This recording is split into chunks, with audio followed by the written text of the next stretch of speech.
बच्चों, अब हम महापुरुष श्री कृष्ण पाठ के प्रश्न उत्तर की ओर चलते हैं। तो प्रश्न उत्तर में पहले हैं अति लघु उत्तरी प्रश्न। तो पहला प्रश्न है, कृष्ण द्वैपायन को देश किस नाम से जानता है?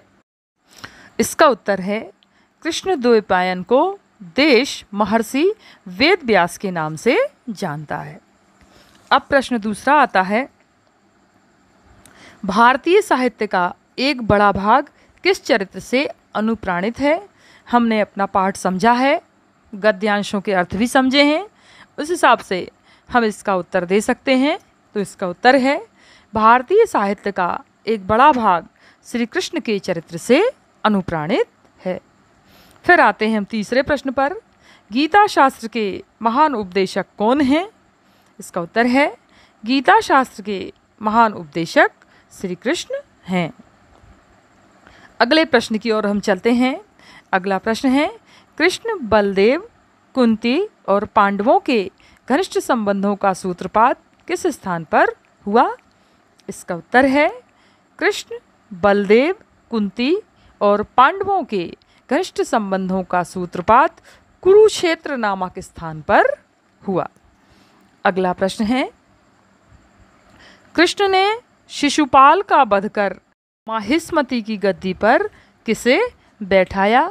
इसका उत्तर है, कृष्ण ने शिशुपाल का वध करके माहिष्मति की गद्दी पर उसके पुत्र धृष्टकेतु को बिठाया। ये थे अति लघु उत्तरी प्रश्न। अब हम चलते हैं लघु उत्तरी प्रश्न पर। पहला है, भारतीय राष्ट्रीय जीवन पर किन दो समकालीन व्यक्तियों के उदात्त मस्तिष्क की गहरी छाप है? ये हमने पहले गद्यांश में समझा था।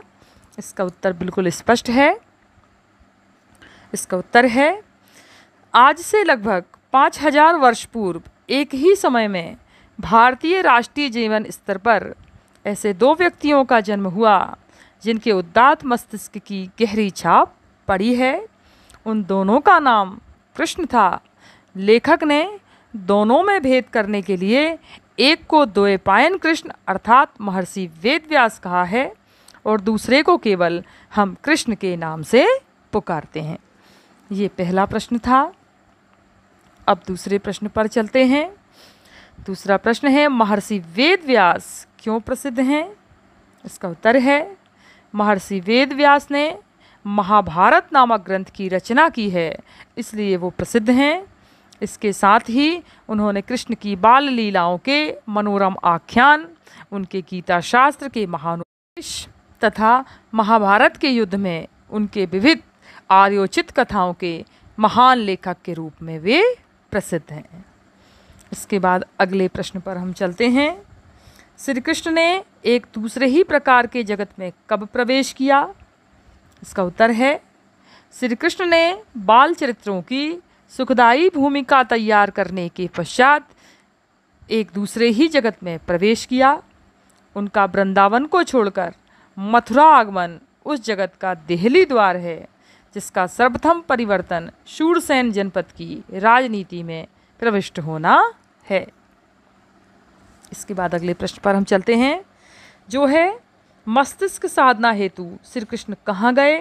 वहाँ उन्हें क्या लाभ हुआ? इसका उत्तर है, मस्तिष्क साधना हेतु श्री कृष्ण सांदीपनी ऋषि के गुरुकुल में प्रविष्ट हुए। वहाँ गीता के प्रवक्ता को अपने ज्ञान का प्रथम बीज आर्य ज्ञान की रक्षा करने वाले तपस्वी ब्राह्मणों से लाभ प्राप्त हुआ। जैसे ही कृष्ण ने वहाँ शिक्षा समाप्त की, वैसे ही परिस्थिति ने उनका संबंध हस्तिनापुर की राजनीति से मिला दिया। अर्थात इसका उत्तर ये हुआ कि मस्तिष्क साधना हेतु श्री कृष्ण सांदीपनी गुरु के आश्रम में गए और फिर उन्हें वहाँ के तपस्वी ब्राह्मणों से लाभ प्राप्त हुआ। अगला प्रश्न है, श्री कृष्ण हस्तिनापुर क्यों गए? हस्तिनापुर जाकर कृष्ण ने क्या किया? इसका उत्तर है, श्री कृष्ण हस्तिनापुर कुरुक्षेत्र में स्नान के लिए गए। वहीं कृष्ण और पांडवों के बीच घनिष्ठ संबंधों का सूत्रपात हुआ और कलिंगराज और काशीराज आदि राजा श्री कृष्ण के बुद्धि बल के समक्ष परास्त हुए। धन्यवाद।